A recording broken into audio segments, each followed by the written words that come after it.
is not correct. Why is that Circa thing on there? Check the overlays. There we go. All right, we're good. We're good. Welcome in to the NFL Week 11 edition of the RotoWire Sports Betting Pod. We are going to talk you through every game on the Week 11 slate. Jonathan, I know it's been a busy week for you. We got ESPN Bet launching this week. That's been wild for everybody at RotoWire and GDC. How's everything holding up? You hanging in there? We're hanging in there. Tuesday was a real whirlwind. That was obviously launch day. And as luck would have it, I had some travel. I was going back up to RotoWire HQ. So basically from like 5:30 in the morning Eastern until like 5 o'clock Central Time, I was in the mud. But we're good now. Successful launch to say the least, and a great time up at Roto HQ. Great to see everybody. And it's never a bad thing when you get a free steak dinner at the Tornado Room. So that was a lovely time. And yeah, now I'm back in the saddle and have been poring over this slate all day, and I'm feeling good about this one, man. Yeah, man, it's a fun slate. These last few have been so jam-packed with like 1.5 point spreads, 2.5, a bunch of like last week we had 5 games that were right on the key number of 3. We got a nice variety this week. Some big numbers, some numbers that have been on the move pretty significantly over the last couple of days. So looking forward to diving into all of those. We'll talk about some of our leans for the Circa contest. Coming off a 3-1-1 week there. We'll take it. We should have pushed harder, I think, to use the Steelers. Like we talked about it, right? They have this like weird devilish way of always winning a game by more than 3. And what do? They win by 4 against Green Bay. And then of course we lose on Buffalo. That one felt like it was sunk from the beginning. And I'm trying to do like all the mental math in the second half of like, all right, so we get a safety here, that would tie it, and then maybe they'll get a touchdown and plus the 2 point, and no, but by like mid third quarter, you knew we were cooked on that one.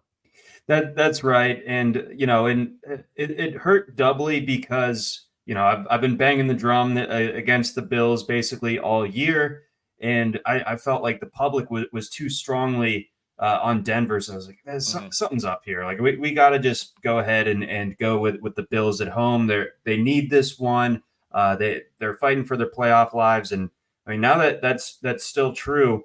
But now we're to the point where it's like, oh, the Bills, they got the tiebreaker over the Raiders now for the 10th spot in the AFC. So it's gonna be an uphill climb for those guys. So yeah, before we dive in, I just want to set the scene here in my home office studio. Today is state championship day for Wisconsin high school football. My esteemed alma mater, the Wrightstown Tigers, going for the state title right now. So if I let out any hooting and hollering on the pod, that's why. I was so it's on like local TV here, and like I don't actually care about this. Like I'm not really locked in on my high school. I was like one of the worst players in program history, so I don't have any like deep allegiance here. But the Division 6 was right. Wisconsin has 7 divisions. The Division 6 game was on before this, and I turned on the TV just in time to see a German foreign exchange student, number 79, hit the game-winning field goal. It was then revealed that the other team, so it was 7-7. He hits the game winner as time expires. They win 10-7. All the other team had to do was kneel it out to go to overtime. And then, from then on, you kind of reset. They, instead of taking a knee, ran the ball, immediately fumbled, and then set up the game-winning field goal. So that is like deep, small town Wisconsin high school football. I'm glad that we're getting to live stream this now, because I know that's going to lead Scott Van Pelt's Bad Beats segment later on this week. I really lost my shirt on that game, but we're trying to plow through. Yeah, that'll be the last Wisconsin high school football update we provide on this NFL betting podcast. So thank you for bearing with me. All right, let's dive in, John. I did my video earlier today talking through some of my Circa leans. So we will go through some of those games. We'll hit every game on the slate as we do each week. And I want to bypass Bengals-Ravens just because that game kicks off in a couple hours. We'll talk about that one on the pod next week. But let's start with the noon slate on Sunday. We got no Germany games, no England games, none of that foreign crap this week. We're starting with Cowboys-Panthers. Cowboys 10.5 point favorites on the road. They were, of course, I think it closed at 16.5 in Circa last week. I know it was up to 17 at some books. They took care of business as we expected against the New York Giants. Carolina, technically a better team than the Giants, but I still really like the Cowboys at 10.5. I know they've been a different team on the road, but these are the type of games that it feels like the Cowboys get up for. It's not the elite opponents. Like, they love nothing more than beating up on the bad teams. That is absolutely their MO. It's something. We'll see how that works out for them, come January and everything. But as it stands, yeah, Dallas, this is exactly the type of team that they whoop up on. And the Panthers they'll have the rest advantage here, so there's something to be said for that. But it's not like the Cowboys really had to exert themselves too hard this past week. So this is another great spot for the Cowboys. And I got to say, Dak Prescott is playing better than I expected coming into the season. Yeah. I think we also have, CeeDee Lamb really emerging as an upper crust type of wide receiver. Brandon Cooks had the big game last week. Jake Ferguson is consistently producing, and the defense is still pretty nasty. And, you worry about the absence of someone like Trevon Diggs against a good passing team, but Bryce Young and the Panthers do not qualify as such. Yeah, and therefore, this is going to be, 10.5. You don't love it for a road team, but I think in this particular instance with the Cowboys, the way they play these games, I think that this is not going to be like the Cardinals game. I think this one is going to be pretty resounding. That's exactly what I was going to bring up is, we've already seen them kind of get tripped up in a spot like this, but I'm way more scared of Josh Dobbs than I am Bryce Young right now. And it hurts me that I have to say that, but I mean, think of the last time we saw Carolina, and we should mention that, they have a rest advantage. They played on Thursday last week. I mean, that was as toothless of a passing game as we've seen all year. And I'm including Tommy DeVito. I'm including, some of the, some of the Bears games that we saw earlier this year. I'm including everything we've seen from Zach Wilson. I mean, it was brutal. That was brutal. That was an exploitable Bears defense. And they're just doing their usual, 2-3 yard passes, nothing down the field whatsoever. And I think if Carolina starts to take those chances against Dallas, that's not going to end well. A couple numbers I'll throw out for you, and then we'll move on. Double-digit favorites this year, John, 10-0 straight up, 8-2 against the number. The Bills are responsible for both of those ATS losses by double-digit favorites.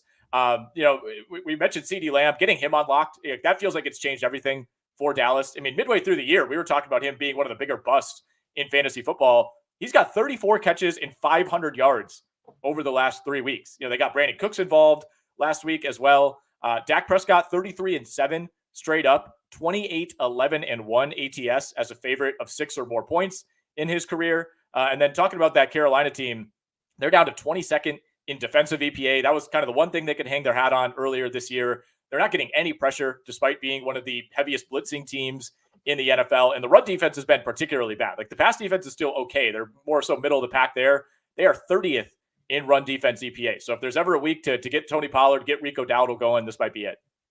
Yeah, it's sad that we have to bring up Rico Dowdle, but that's how disappointing Tony Pollard's been. But Dowdle looks good.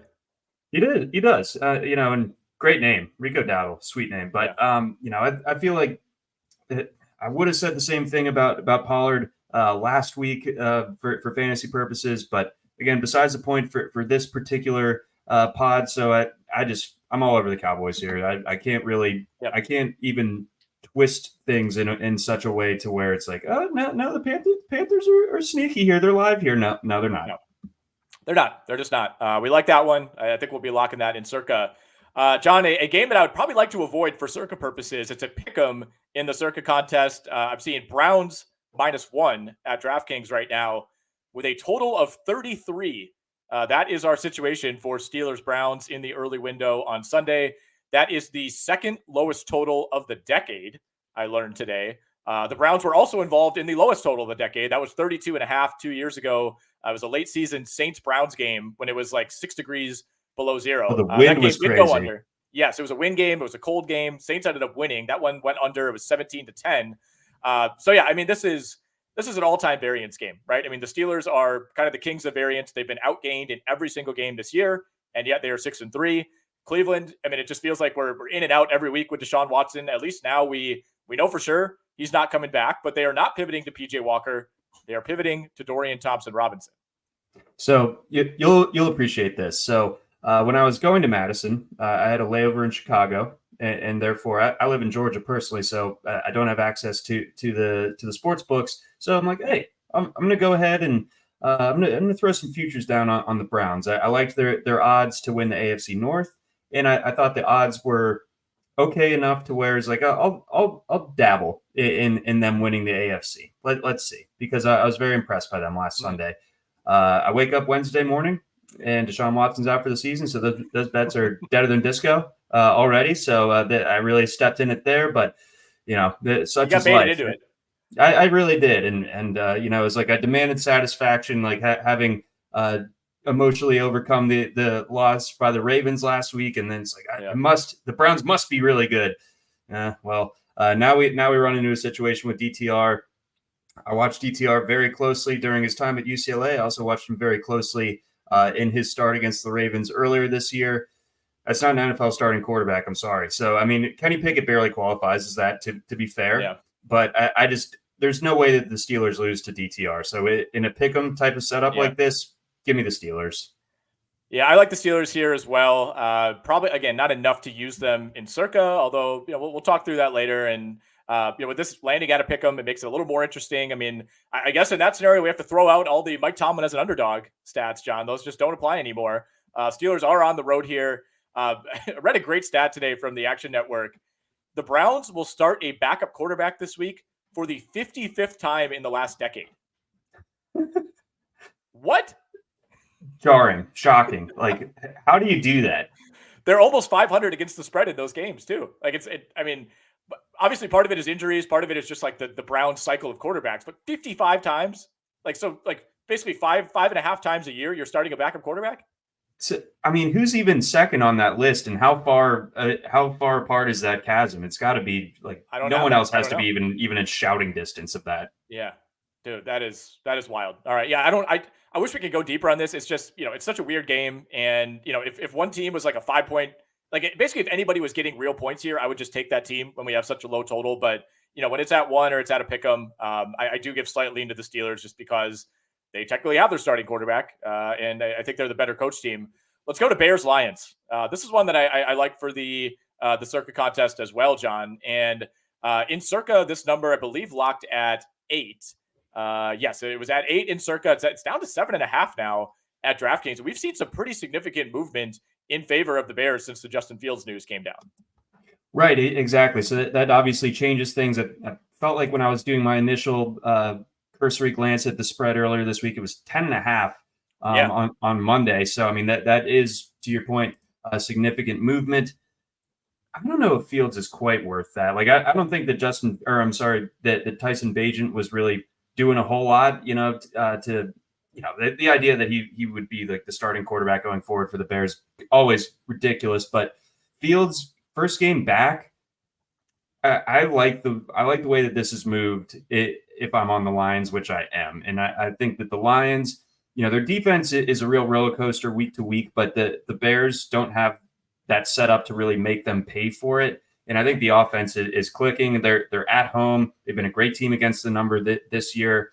So just having to win by a little bit more than a touchdown, the way they've been playing offensively, especially last week, I do expect that to continue here. So I do like the Lions. Yeah, you said they've been a great team against the number. That's absolutely true. They are an NFL best 7-2 against the spread so far this season. Got a lot of numbers here that push me even more in favor of the Lions, John. They've covered 11 straight NFC North games. The Bears are 0-5 ATS and straight up after a win under Matt Eberflus. The Bears are 5-20-1 against the spread in the division since 2019. So there's not a lot pushing us here in favor of the Bears. I'm surprised. I'm still kind of hunting for reasons as to why this is moving as much as it has. Obviously going from Bagent to Fields, it's an upgrade, but I'm with you. I don't know that it's that much of an upgrade, especially coming off of an injury to his throwing hand. I think it's fair to question okay, what is he fully comfortable? Is he 100%? Is he going to be able to throw to the degree that we expect, which isn't even all that high, right? It's Justin Fields. Even when he's fully healthy, we have a lot of questions. So I really like Detroit here. It's a little suspicious that the line is moving the way that it has, but that is my pretty heavy lean. We may see the debut of Donovan Peoples-Jones as well. He's been healthier this week. He's been participating in practice. I would think that we see him on Sunday. Frank Ragnow, Jonah Jackson, a couple banged up linemen for the Lions. They practiced in full this week as well. So that should help Detroit. I also put in a Sam Laporta over 50.5 receiving yards prop earlier this week, John. Bears are allowing an 82% catch rate to tight ends, and they are second in the NFL in total catches by tight ends, or total catches allowed to tight ends is another way to say that. Sam Laporta, 33 targets in his last 3 games. So I would target his receiving prop. If you want to do anytime touchdown, I think you can get his receiving or his receptions prop at like 4.5. That's another angle to attack this one. No, I like that. Yeah, it definitely funnels to the tight end. Laporta's awesome. The rookie tight end, trends and so on. Like they just don't apply to that guy. He's a boss. And, I think in this particular setup, like you were saying with how the Bears defend tight ends or lack thereof, I think this is a very nice spot for him to cross that number. Let's move on to Chargers-Packers. John, Chargers 3-point favorites at Lambeau Field. Our total is 44. I don't love the number, but I like the Chargers in this game, John. I'm still staying off the Packers. I think some people got tricked a little bit 2 weeks ago, and they had a pretty convincing win at home over the Rams. That was just such a limited version of the Rams, with Ripien at quarterback. And I just don't think that was a real game that we could take a whole lot from. With that said, I think last week was Jordan Love's best game of the year. That was as confident as he's looked, in terms of the downfield passing. He was significantly more accurate than he's been earlier this season. He did throw 2 picks. One of them was a bad one. One of them was just a desperation throw at the end. He had to put it near the end zone. So I don't really take that as a mark against Jordan Love. What say you? You were all over the Chargers last week against Detroit. And look, we'll take the push there in a game where the defense allowed 41 points. No, exactly. Like that was a real roller coaster, and the push, not ideal. It would have been great to have that at 3.5, but it happens. But at least we didn't take the L there, and that was really like the only time this season on this show that I've been like Chargers. Usually I'm always banging the drum to bet against them, but the Packers, I can't quite get there with them. I'm pretty much out on them. And I don't think that this is a game that we should include on our ticket necessarily, but I think this is an ugly game. I don't have a good enough feel on either side of this one to be confident, because obviously like the Chargers defense is a complete mess. Keenan Allen popped up on the injury report as well. There's only so much attrition that an offense can take that's like that narrowly channeled. Coming into the year, it's Eckler, Mike Williams, and Keenan Allen. That's the entire offense, and you take Mike Williams out of that equation, Josh Palmer out of that equation. Austin Eckler's been dinged up. So, I mean, it's hard to say. I don't really buy that last week was the beginning of a breakout for Quentin Johnston whatsoever. So if he's asked to carry this, I don't really know how the Chargers are going to be able to move the ball and score other than just dump offs to Austin Eckler, essentially. So it's not the usual Chargers that we're looking at here, and the defense is bad. And then, on the Packers side, that there's really nothing in my eyes that makes me trust them whatsoever. So I'm pretty much out on this one. Okay, that's fair. I want to wait and see, because Keenan Allen's been limited all week. He was in and out last week against Detroit. He was limited at practice today, still dealing with that shoulder. I think we talked about it last week, right? He's got I don't even know, the vestigial head coming out of his shoulder. So obviously if Keenan Allen is out or limited, that would probably back me off of the Chargers a little bit. Both of their tight ends are banged up as well. Gerald Everett, ended up exiting early last week against Detroit. Parham is banged up. Another prop that I played though earlier this week was Austin Eckler over 55.5 rushing yards. Whether or not Keenan Allen plays, I don't know if that really affects things. Like the Chargers have kind of recommitted to Austin Eckler on the ground. He's had double-digit carries every game he's been back since the injury. And Green Bay allowed 3.6 yards per carry before contact to Najee Harris and Jaylen Warren last week. So I think this is a good spot for Austin Eckler, regardless of your read on this game. Not to take the air out of that, but Eckler's averaged 2.8 yards per carry since coming off the injury. Yes, but the volume has been there, and I think the Packers' run defense is horrendous, and I think they're the worst coached defense in the NFL. So that's my. It's not even really a Austin Eckler's going to go off type of bet. It's that Joe Barry's going to go off as the Packers D coordinator. I like the phrasing of that. Now I'm with you. All right. Quick message from our presenting sponsor, the Circa Resort and Casino in Las Vegas. It's football season at Circa. They have the best pool in history, Stadium Swim, 3 levels, 6 pools, a 143-foot diagonal screen. Stadium Swim is America's favorite place to watch football. They play every game from college to the pros. You can catch all the action poolside from a variety of seating options. They got cozy day beds. They got temperature-controlled cabanas. Stadium Swim, it's located at Circa Resort and Casino. And this is the key here. It's open 365 days a year, all sports, all seasons. You can book your stay today at circalasvegas.com, circalasvegas.com. Let's get back to the board. Cardinals-Texans, John. Fun game out in Houston. Texans 5-point favorites over Kyler Murray and the Arizona Cardinals. Is this a spot here where you're jumping on the Texans? It feels like the ascent has begun. They're going to give the Jags a run for their money in the AFC South, or do we view the Texans as a little bit overvalued? What say you? I feel a little bit overvalued. I would have loved the Texans at -5 against Josh Dobbs. Kyler looked good last week. Like the numbers weren't crazy or anything, but I think the eye test was absolutely passed for him. I thought the way that he moved, you wouldn't know otherwise that he was coming off an ACL, and that was his first game back. I think that Trey McBride is really starting to arrive as a really nice target in that offense. Obviously, Houston is just exceeding expectations on a weekly basis. But I know you have some numbers here about how they've performed as favorites thus far this season. But I think here just 5 is too many points. So I'm going to lean with Arizona, and it wouldn't completely shock me if Arizona pulls this off and wins. No, me neither. I mean, I'm hesitant to buy in on Houston fully. I mean, I'm all in on CJ Stroud. You don't have to talk to me about that. I mean, this passing game has been incredible. CJ Stroud is 0-3 ATS as a favorite this season. He's 5-1 ATS as a dog. That is something to consider. I still don't trust the Texans defense. Played pretty well last week, came up with some timely turnovers, 2 picks in a row by Joe Burrow in the second half. So, perhaps they're improving there. Getting Derek Stingley back in the mix should help. Part of the reason that Houston was able to pile up, 500 plus yards of total offense last week was they finally got the running game going. Devin Singletary, 30 carries, 150 yards. I guess you should be able to do that in theory against Arizona, but it's also not something we've seen at all from Houston before last week. No, exactly. Like that offensive line generally has been something that has always been something we talk about as something that's concerning going into a given week. It was nice to see Singletary do that. That was like a vintage Singletary at FAU type of performance. Like they called him Motor back in the day. He was always getting like 30 plus carries for Lane Kiffin and just rocking out with it. So that was cool to see. I was definitely a big fan of that, but I'm dubious that they're able to replicate that significantly.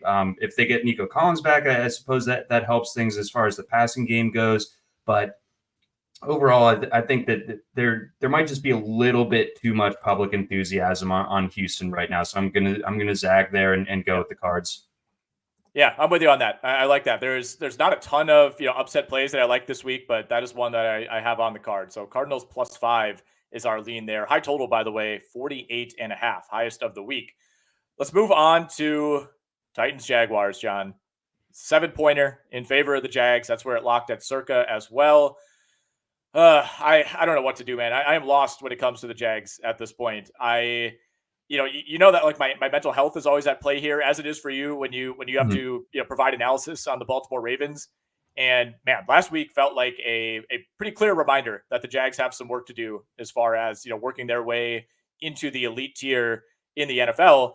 Now, this should be a good bounce back spot. You're at home. You're playing the last place team in the division, a team that just could not move the ball really at all last week against the Tampa Bay Buccaneers. That was the case 2 weeks ago as well on Thursday night against Pittsburgh. But I don't know what to do with Jacksonville after last week, right? I mean, that was such a beatdown.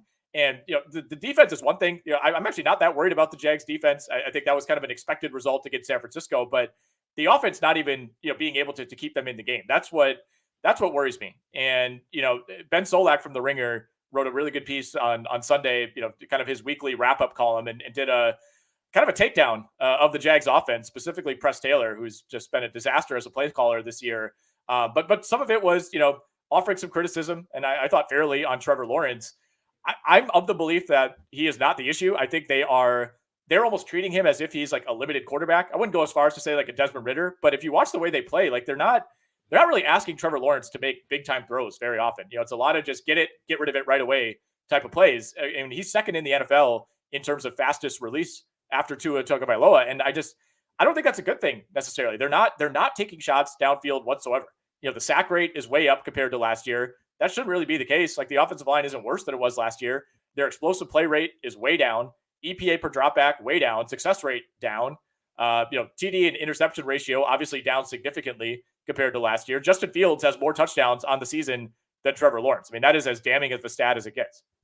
Yeah, and Justin Fields again has not played in like a month. But yeah, it feels like the Jaguars everything, like the offense on paper looks great. I mean, that's why I bought in so heavily on them in fantasy this year, but that they just seem to be trying to play on all Madden mode. Like nothing is easy for this offense. And I think that, that plays into the Titans' hands a little bit. It's not the same Titans defense of a few years back or anything like that, but I think that they're going to be able to, just by virtue of Press Taylor running them into unfavorable situations, I think they're going to be able to keep this one close. So this offense for Jacksonville, it's hard to trust them with more than 7 points in a divisional game. So for me, it is the Titans in this one. Again, Will Levis has come back to earth since his crazy debut. Looks a little bit more like probably what most people, myself included, expected from him if he was going to have to play this year based on the prospect grading.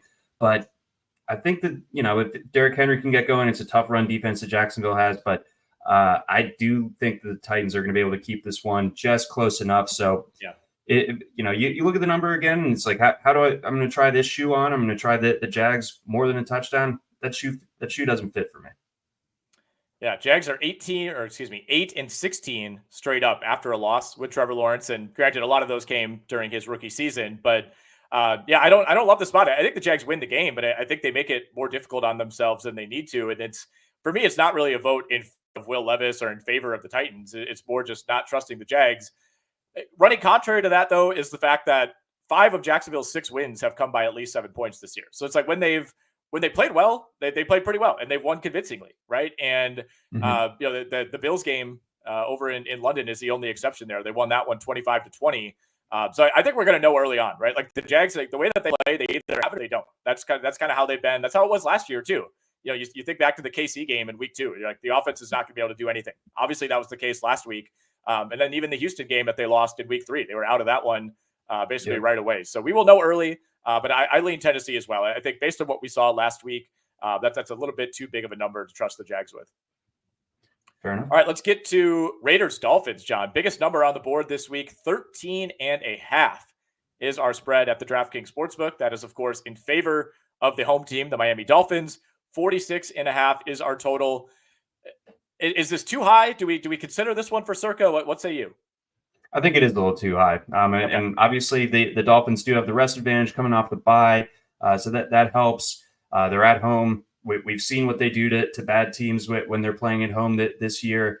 But I believe that Antonio Pierce has kind of breathed some new life into this Raiders team. You're not like overly impressed by beating the Giants and the Jets necessarily. And I totally get that. But at the same time, I think the Raiders have gone from a dumpster fire to, somewhat cagey, I think is how I would describe them. So I think that they can keep this to like 10 points. So, we can obviously see a situation in which the Dolphins just boat race. That they can absolutely do that when you have Devin Achane coming back. You got Tyreek Hill, you got Jalen Waddle, like the list goes on. Like it's explosive guys all over the place. So that it's really going to be on the Raiders defense to keep a lid on things. I think this is actually a great spot for Josh Jacobs because I think that Miami run defense is actually pretty soft. So whatever props are out there for Jacobs on his total yardage and his rushing props, anytime touchdown, I'm all over Jacobs this week. He'll be kind of a staple for me in DFS. And again, that's under the presupposition that the Raiders keep this one reasonably close so they don't have to abandon the run. So I think that this one ends up being a win for Miami, but more like 10 points. Yeah, that's kind of where I come in as well. I wouldn't be opposed to using this in Circa. Like I think more often than not, Miami wins this game by 2 touchdowns, but I think it would be like 60-40. It's not quite as convincing as I would like. And, you're right about the Miami run defense, ranks, kind of middle bottom of the league, around 20th in terms of defensive EPA against the run. But they've only allowed 100 yards rushing 3 times this season. And 2 of those were, 104 and 108 to Buffalo and Carolina. They've gone 3 straight now, allowing fewer than 100 yards to the Eagles, the Patriots, and the Chiefs. So I think the run defense might be making a little bit of progress. And I do feel like with Vegas, like it's 100% on Josh Jacobs, right? Like I don't think Aiden O'Connell is winning them this game. And if Jacobs goes back to getting bottled up like he was through the first 6 or 7 games of the year, I don't really see the Raiders having much of a chance. And something you mentioned too that gives me pause on the Raiders is it feels like things are moving in the right direction, right? They're kind of back to being a cagey team, which is the perfect adjective. But they beat the Giants and they beat the Jets. It's like the Giants they're in their own category, like right now. Like with what's going on with the injuries on that team, like I don't think you could really properly judge what it means to beat the Giants. And then, credit to the defense for coming up with a timely pick to seal that win against the Jets, but it really wasn't convincing to me, right? And I think going from those two teams to playing Miami at Miami coming off of a bye, I mean, that is a huge level up in terms of competition. Man, Benson's got a wild bit that he's thrown out there at us. So he's all over the Sunshine State teams, Jacksonville and Miami, teasing it down. That's tired. Pleasing it. That's when you tease them up. So he likes Miami minus 19.5 and the Jags minus 13. I respect it. I mean, if it goes a certain way like that, those could both come in. I'm a coward and I'm gonna just take the points in both. Yeah, I don't love teasing either of those up. It's certainly fun. If you're, especially if you're in the state of Florida and you want to get a little action going. I'm not going to tell anybody what bets they can and cannot make. But would I advise it? No, probably not. But nonetheless, if you're that confident in Miami and you're somehow that confident in the Jags, hey, why not? Go for it. Giants Commanders, John. We were just talking about the Giants. They are 8.5-point dogs now to the Commanders. This game is in Washington. Our total is 37. Interesting number here. I mean, it was up at 10.5 earlier this week. We've seen a little movement now toward the Giants. Yeah, I'm all over Washington. I think there's a non-zero chance they hit the total by themselves. Yes. I think the Giants are that much of a disaster. The Giants beat them the first time up at the Meadowlands. Washington's been playing well of late. They've obviously notably given the Eagles a run for their money each of the two times that they've played. That they went out to Seattle last week and almost beat them as 6.5-point underdogs on the road. Sam Howell's I think he's gonna crush this defense, and I think also when you look at the Giants, all the defensive shortcomings that you can talk about for Washington, they just don't apply when Tommy DeVito's the quarterback. So as long as they keep Saquon bottled up, I mean, you just load the box basically, and the offense is just going to go 3 and out, in my opinion. So I like the I like Washington here. I like them a lot. And, the fact that the number has moved towards the Giants should give me some pause, but I'm just going to recklessly say, no, I like Washington even better now. Yeah, me too. It's, you could call it lazy analysis. You could call it square analysis. I feel the same way. I liked it at 10. Why would I not like it at 8.5? Can you come up with a reason for why this has moved? I mean, other than money coming in, like I was rushing out to see, like, wait, is Tyrod Taylor coming back? No, that's not the case. Saquon Barkley was limited at practice today. Like, I don't really see the rationale here for a fairly significant move. And the money's not even all that lopsided. Like it's 56% of the money coming in on Washington. So it's not like we have something akin to the Miami situation where 83% of the money is coming in on the Dolphins. So I can't really make heads or tails of why this has moved the direction that it has. And again, that should probably scare me, but I think Washington does it. All right, Bucks 49ers, John. We move now into the late window on Sunday. Our total is 41.5. We're seeing the Niners as 12-point favorites at DraftKings. This one locked at 11.5 in the Circa contest. I think the very simple way of looking at this is, okay, the 49ers proved last week when they're healthy, they're back. Having Deebo Samuel back in the mix is almost difficult to quantify how much he means to this offense. Like, it feels like he's kind of slid down the pecking order in terms of what his numbers are going to be week to week. Obviously, like, you can make a case that McCaffrey is their most important player. Brandon Ayuk has kind of emerged as a much bigger threat this year. It does feel like when George Kittle goes off, that's like an automatic win for the Niners. But I compared it on the show with Jeff to it's like LeBron's on-off numbers with the Lakers, right? Where it's like when LeBron's on the court, it's not like he's scoring every time. It's not like he's just doing everything. But they're like plus 80 on the year or something with LeBron, and they're like minus 100 without him. Like, it kind of feels like that's Deebo Samuel. Just having him on the field impacts everything, and we certainly saw that last week against Jacksonville. I don't think Tampa's a good team. What worries me is, Tampa, they're like the Chicago Bulls in the NBA. They play like a slow pace game. They kind of grind it out. They don't really want to be involved in a shootout. We saw what happened a couple weeks ago against Houston, where it was just last team to have the ball. The question is, can the 49ers pile up enough points here? I mean, the total, like I said, is 41.5. So I think in general, when you have a lower total like that, you do tend to lean toward taking a dog, especially when we're talking 12 points. But this is a unique matchup because of what we know the Niners are capable of. Right. I go back and forth on this one, but earlier in the season, I felt like the Niners were the best and most complete team in football. Then the 3-game losing streak happens, and maybe you're a little bit more hesitant to go that far. But I thought last week was more indicative of who the 49ers are.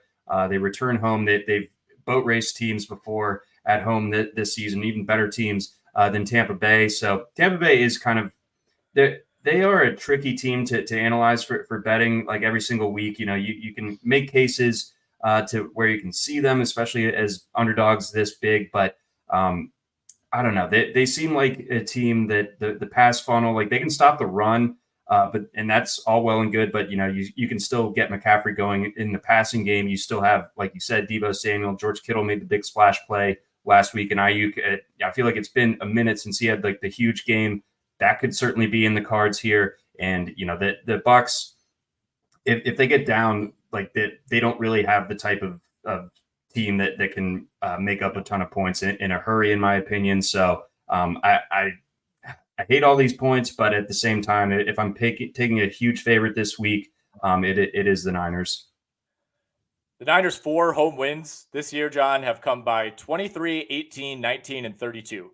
So you're right to say that they've steamrolled teams at home, and they did have the home loss to Cincinnati in Week 8, but that was kind of at the peak of all these injuries. So I don't think we can just throw that out, but there are some caveats there. I'm with you. I mean, I think the only way you could really confidently take Tampa is just the very simple analysis of it's too big of a number, and some people just kind of on principle don't like to take those. We saw plenty of it last week with the Giants, but I'm with you on this. I struggle to find reasons why San Francisco doesn't take care of business here. Jets-Bills, John, fascinating game to discuss. This is another late window game on Sunday. Bills still getting some respect here. They're 7-point favorites at home, total 39.5.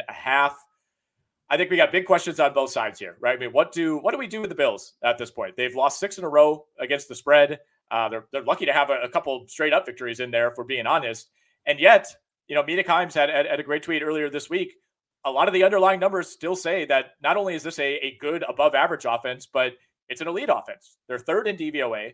They're first in success rate. They're third in EPA per play. They're fourth in QBR, third in yards per play, second in third down conversion rate, and third in red zone efficiency. I mean, those are the hallmarks of an elite offense.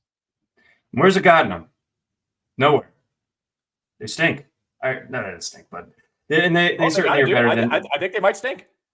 There's something just cosmically wrong with this team, and some real kind of shuffling the deck chairs on the Titanic by firing Ken Dorsey. Not that Ken Dorsey's done a great job this year, but you go ahead and you have a cover 0 all-out blitz against the Broncos when you don't need to do that. They pick up the chunk yardage. You get 12 men on the field on a missed field goal that ultimately leads to a loss for you and a win for the Broncos. Something's up here. So I think that what we saw earlier this year in the first game of the season where Josh Allen turned the ball over a bunch, I don't think that he is he turns the ball over too much. And that's so brutal against a team like the Jets. I mean, the Jets can absolutely make him make mistakes once again. Now, can they make the Bills pay for it like some other competent offenses? Probably not. I mean, they haven't scored a touchdown in 30-something drives. I mean, it's been absolutely brutal. Yeah, so brutal to watch the Jets on offense. But I still think that basically I'm looking at this game. I say I like the Jets and I like the under in this one. I think that they keep this one really ugly. It's a slugfest.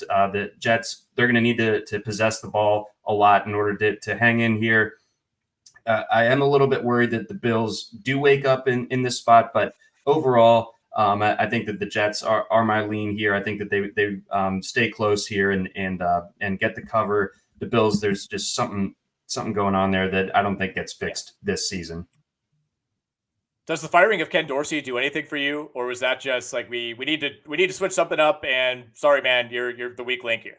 So Mario and I were talking about this on the pod earlier. Whereas the Raiders firing Josh McDaniels was like a big weight off of the Raiders' shoulders and promoting Antonio Pierce to head coach. Like this just feels like a desperation. Like McDermott is kind of a desperate man. Like maybe in his last accident. Like I never even felt or even like saw people on Twitter saying that the McDermott could theoretically be on the hot seat. And then it was like a switch got flipped in everyone's head on Monday night, and everyone's like, "Is McDermott toast? Is he bad? Is he done?" So and like you saw it like everywhere, all over Twitter on Monday night. The Bills and Benson brings up a good point that like they're in a gauntlet right now. Like this is their easiest game for the next little bit, and the only like for sure win that they should have on the docket the rest of the season is I think Week 17 against the Patriots. Like it until then, I'm not sure. And I guess I think that they win this one, although more on that later. I do like the Jets to cover here. I don't know how you can, other than the ultimate counter to this is Zach Wilson, right? And like how are we like this confident in a team that hasn't scored in 36 straight possessions? That's like that's almost three. I think it's like almost 3 full games. It's like 11 quarters and then an overtime period. And also, is Garrett Wilson all right? Because I know his elbow looked pretty janked on Sunday night. Let me see what our friends at RotoWire.com say. He was limited in practice on Thursday, so that would be a big one. And you also mentioned something that's been in the back of my mind is like, when will the Bills wake up? Because we know they still have that in them. We saw it for a couple drives on Monday night, right? It's like they kind of vacillate between looking like this horrible team that just can't hold on to the ball, and then they'll put together a drive that reminds you like, oh yeah, that's why we think they're one of the 5 best teams in the NFL. But 7 points I think is too much here. I think the pressure is mounting for Buffalo. I think they're feeling that. They have multiple turnovers in 5 of the last 6 games. But at the same time, like I also think some of these turnovers, like they're fluky, they're fixable, right? It's like Josh Allen just dropping the ball when he's handing it off, or Gabe Davis letting a ball go off his hands for a pick. Like some of the Josh Allen stuff is egregious, and that's just who he is, right? He's going to throw bad picks every now and then, but a lot of these turnovers just feel like, I wouldn't even say bad luck, but just like lack of focus, I guess, like something that can get cleaned up pretty easily. Well, they had a good bounce go in their favor. Like James Cook basically like fast break dribbled a football. Dude, I've never seen that. That was nuts. That was so crazy. Yeah, that was wild. All right, Seahawks-Rams, final game in the late window on Sunday. This is one of our tightest spreads of the week. Seahawks giving a point to the Rams in LA. 46 is our total. I lean Seattle here. I can't give you great reasons why. I mean, we saw Seattle get smacked by the Rams in week 1. Rams will get Matthew Stafford back. That's big. I also think we need to remember that Stafford is probably not 100% and was already showing some signs of slipping before this latest injury. So for me, it's not quite as easy as, Stafford's back, the Rams will instantly be a much better offense.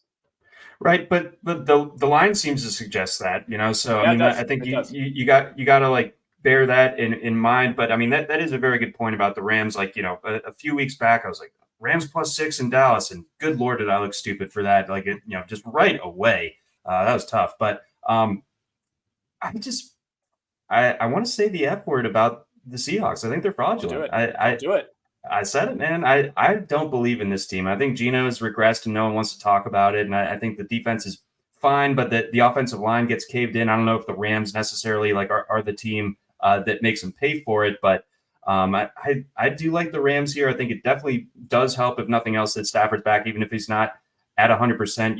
You come off the bye too. I think that certainly helps. This was a banged up team that they kind of needed to press pause and come into this game fresh. So I like McVay in this spot. I like Stafford. I think this is a good bounce back spot for Nakua and for Cooper Kupp respectively. So I think the Rams, obviously that I'm not going out on too far of a limb here with the number being what it is, but I think the Rams win. Okay, I like it. A little spice. Rams 9-1 versus Seattle over the last 10 against the spread. McVay has owned Pete Carroll throughout his tenure. So yes, elder abuse. Yeah, well, he's older than he looks. I'll tell you that. I do think even if Stafford isn't playing at an extremely high level, like there is just like a sense of confidence. I think that this team gains. They're coming off a bye too, but like you could tell in that Packers game, like I will tell anybody who wants to listen, the Green Bay is not a good team. They're not a well-coached team. They're a terrible defense. And it was evident from like the first quarter on that the Rams were just out of it, right? Like you could just, there was an entire team that was just resigned to the fact that we're not moving the ball. We have no chance here. And at least Matthew Stafford kind of brings that energy back to the team. Like they're not going to come out flat here. And Seattle, they should be better, right? But they're a team that like the yardage numbers look really good. They're like 30th in third down conversion rate, or no, in red zone conversion rate, excuse me. They're bad on third downs. That was the case last week too. I mean, that game should not have come down to what it did. No, A game they were winning lucky field to goal win. against Washington. Yeah, they were very lucky to win that game for the second time in 3 weeks. They were lucky to win the Browns game too. I mean, they're a team that like rips off chunk plays. They run the ball pretty effectively, but they do not finish drives, and they're not good on third downs. Like they're a team that, like, as much as I like Geno Smith and it's still a fun story, like there are too many drives that end with Geno Smith, kind of drifting, and then just throwing the ball away. Yeah, exactly. Like that is my mental image of them. Like the one that's kind of burned in my brain is their end game against the Bengals, probably like a month ago or so, where they had endless chances to either go up or tie, and they just every play basically ended exactly how you just described it, where Geno is getting rushed. He's somehow like 15 or 20 yards behind the line of scrimmage, just like trying to get the ball away, like out of his hands and out of bounds.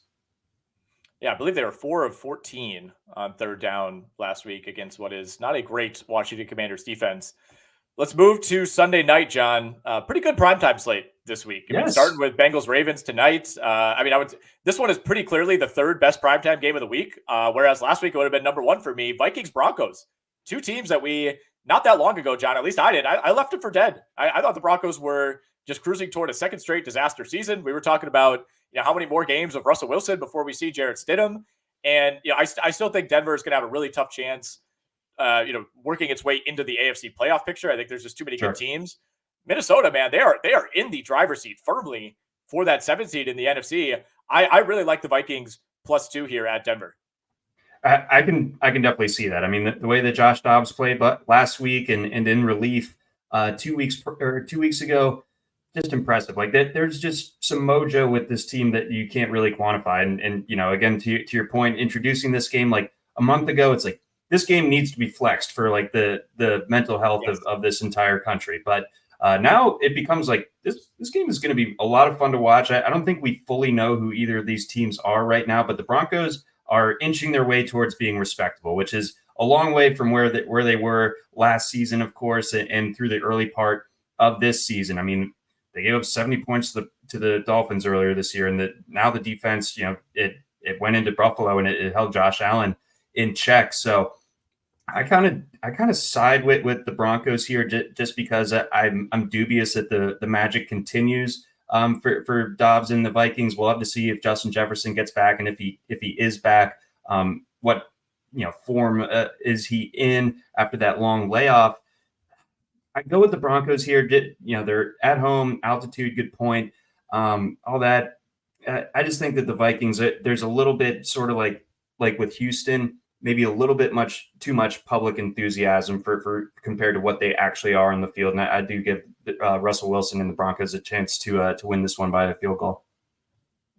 Oh, they absolutely have a chance. No question. I mean, I think we got to give props where it's due to, first of all, Denver at least somewhat fixing its defense, right? Because the 70-pointer against Miami kind of threw all the numbers out of whack, especially when that's your third game of the year. You're still working with a pretty limited sample, but before that, they allowed 35 to the Commanders. The following week, they allowed 28 to the Bears, and then they allowed 31, which is like unfathomable now, to the New York Jets. But since then, 19 to KC, 17 to Green Bay, 9 to KC, and then 22 to the Buffalo Bills. So something has changed. Some switch has been flipped on that Broncos defense. So yeah, as much as I love Minnesota here, I mean, a lot of it admittedly is just like getting wrapped up in the Josh Dobbs thing. And, I still think most people, when you think of Denver, you still think of this clown show team with an aging bad quarterback, and we want to make fun of them for the trade, but they've kind of gotten it figured out, man. They haven't. The running game especially, has started to come around for Denver. Like they're not asking Russell Wilson to win them these games, which is a good thing. And also Russ isn't screwing up when they do ask him to do stuff. Like I think he's like on pace for what, like 32 touchdhdowns and 8 interceptions. Not having a bad year. No, he's really not. Some of my like favorite memes on Twitter have been like the Office cartoon meme where it's like the charming guy is talking. He's like, oh, I have 16 touchdowns and 4 interceptions, and it's like, oh, hello. And then the other one is I have 16 touchdowns and 4 interceptions, and it's Russell Wilson. It's like, oh, I'm calling HR immediately. But no, like Russ has low key been solid this year. It's been one of the more undercovered surprising stories here, and also back to the defense momentarily for Denver. It was always a much better defense than what it showed. Like that on paper, there was no reason for them to be as atrocious as they were playing. They were really good last year. The famous stat, if the Broncos scored more than like 18.1 points per game last year, they're in the playoffs. So the defense can't backslide quite that hard, that fast. So I'm glad to see it correcting here, and I do think that the Broncos come away with the win by more than 2. Yeah, Broncos top 10 in defensive EPA since week 6. So that would certainly back up the eye test. Let's move to our final game, and I would say arguably the best game of the week and probably the entire year. Eagles-Chiefs. Yeah, not even arguable. It's definitely the best game of the week. Arguably the best game of the year. Eagles-Chiefs, Super Bowl rematch in Kansas City. Chiefs are 2.5-point favorites. We saw some threes earlier this week. It's moved a little bit. 45.5 is our total. This is, with this game being in Kansas City, about as close to a pick 'em as we get here.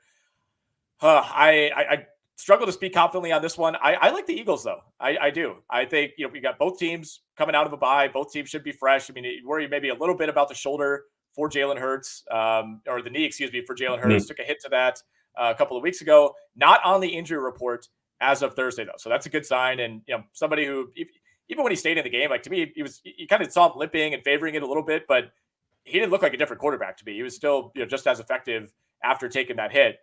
Did you have a strong lean here? I just can't see the Chiefs losing. I can't do it. I know the Chiefs, that they look different than they have in recent years, where it's all offense. It's actually the defense that's really helping them to the record that they have thus far. And the Eagles are obviously going to be testing that. They're, even without Dallas Goedert, they have probably the best offensive line in football. You have, in my mind, the best receiver in football right now. Devontae Smith, I think, is about to get unlocked. With Goddard being out, we saw something very similar to that last year, and DeAndre Swift running well for his own part. Jalen Hurts playing extremely well for his own part, and the Philly defense also nasty. But I think I'm still concerned about Philly's secondary, and I think that's the key to this game, right? Because Kelsey's going to get his. That's just how it is. But can any of these other Kansas City receivers, who, frankly, outside of maybe Rashee Rice, just aren't that good, are they going to be able to win their one-on-one matchups against these Eagles corners, who are generally, in my opinion, fairly beatable? So yeah. I give the lean to Mahomes with some extra time off. I love that both teams are coming off the bye here. That's a huge W for the schedule makers, just giving this game like the exact treatment that it needs. But in the end, I think that the Chiefs are just a touch better than the Eagles, and with them being at home, I'm taking the Chiefs here. Do you have a read on the total here, John? 11-1 to the under on Monday night so far this season, 45.5. Normally you would worry about a total like this with Kansas City, but we have this insane trend that feels like it should continue. But do you think the Chiefs offense wakes up enough to push this over?